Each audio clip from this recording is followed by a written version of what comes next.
ছাগলী মাংস বনাবলৈ ললো পিঁয়াজ আলু আৰু মছলাখিনি দি মই মাখি ল'ম মছলা হয় এইটো নিমখ দিছোঁ 1 চামুচ হালধি দিলোঁ 1 চামুচ দিছোঁ জলকীয়া গুড়া এইটো হ'ল মিক্স মছলা এতিয়া মই তেল দিম ভালকৈ সানি ল'লোঁ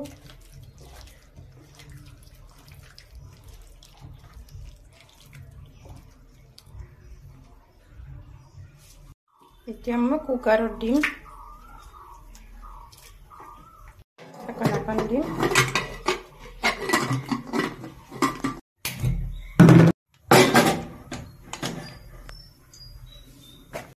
হৈ গ'ল মোৰ আঞ্জা মই এতিয়া ঢাকনাখন উঠাই আপোনালোকক দেখাইছোঁ চাহ কি ধুনীয়াকৈ হৈছে এয়া